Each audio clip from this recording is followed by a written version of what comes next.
வணக்கம் நண்பர்களே.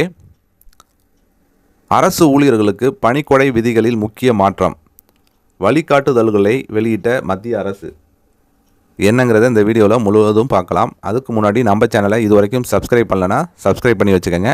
அப்படியே பக்கத்தில் உள்ள பெல் பட்டனை மறக்காமல் ப்ரெஸ் பண்ணிக்கோங்க. அப்போ தான் நம்ம சேனலில் இது போன்ற வீடியோக்களை அப்லோட் செய்யும்போது உங்களுக்கு தொடர்ந்து கிடைக்கும். ஸோ வாங்க வீடியோக்குள்ளே போகலாம். அரசு ஊழியர்களுக்கு மாத சம்பளம் எவ்வளவு முக்கியமோ அதே அளவிற்கு பணி ஓய்வுக்கு பிறகு கிடைக்கும் ஓய்வூதியம் மற்றும் பணிக்கொடை, அதாவது கிராஜுவிட்டி முக்கியமானவை. இந்த நிலையில் மத்திய அரசு மத்திய பொதுத்துறை நிறுவனங்கள் ஊழியர்களுக்கான பணிக்கொடை வழங்குவது தொடர்பாக ஒருங்கிணைந்த வழிகாட்டுதல்களை வெளியிட்டுள்ளது. இதில் பணிக்கொடைக்கான தகுதி, காலக்கெடு மற்றும் ரூபாய் 20 லட்சம் என்ற பணிக்கொடை உச்சவரம்பு எப்போது எவ்வாறு பொருந்தும் என்பது குறித்து தெளிவான விளக்கங்கள் அளிக்கப்பட்டுள்ளன. நிதி அமைச்சகத்தின் பொதுத்துறை நிறுவனங்கள் துறை DPE, அதாவது டிசம்பர் 9, 2025 அன்று வெளியிட்ட அலுவலக குறிப்பாணையின் மூலம் இந்த வழிகாட்டுதல்களை அறிவித்துள்ளது. 1972ஆம் ஆண்டு பணிக்கொடை சட்டத்தில் செய்யப்பட்ட திருத்தங்களை தொடர்ந்து 2017 மற்றும் 2018 ஆண்டுகளில் வெளியிடப்பட்ட பல அறிவுறுத்தல்கள் மற்றும் விளக்கங்களை ஒருங்கிணைத்து குழப்பங்களை தவிர்ப்பதற்காக இந்த புதிய வழிகாட்டுதல்கள் வெளியிடப்பட்டுள்ளதாக DPE தெரிவித்துள்ளது. இவை அனைத்து மத்திய பொதுத்துறை நிறுவனங்களுக்கும் பொருந்தும். நிர்வாக மற்றும் நிர்வாகம் அல்லாத ஊழியர்கள் அனைவரும் இதில் அடங்குவர்.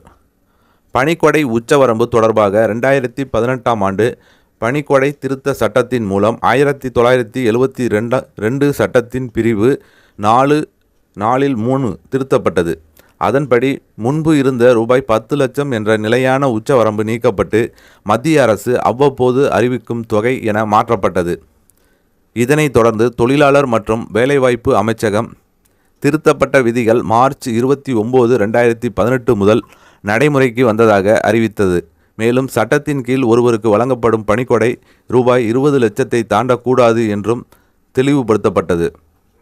ஜனவரி 1, 2017 முதல் மார்ச் 28, 2018 வரை பணிக்கொடை வழங்குவது அந்தந்த மத்திய பொதுத்துறை நிறுவனங்களின் நிதிநிலையை பொறுத்தது என DPE விளக்கம் அளித்தது.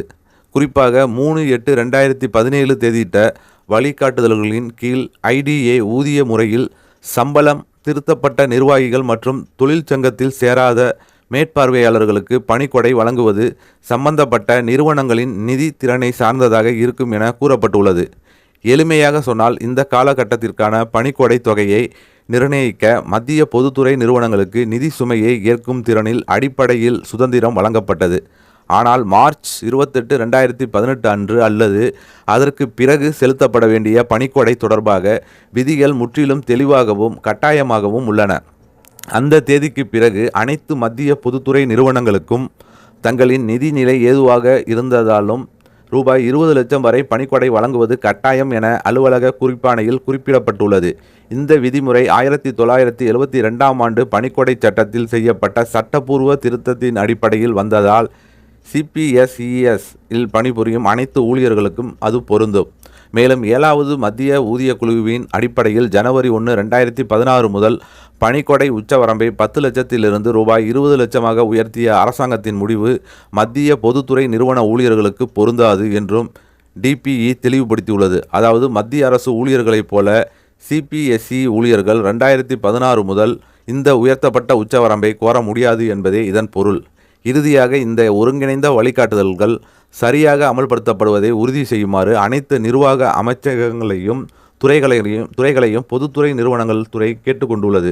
தங்களின் கட்டுப்பாட்டில் உள்ள மத்திய பொதுத்துறை நிறுவனங்களின் கவனத்திற்கு கொண்டு வந்து தேவையான நடவடிக்கைகள் எடுக்க வேண்டும் என்றும் அலுவலக குறிப்பாணையில் தெரிவிக்கப்பட்டுள்ளது.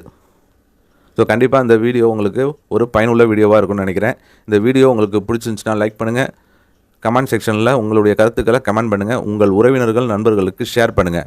மீண்டும் இது போன்று வேறு ஒரு வீடியோவில்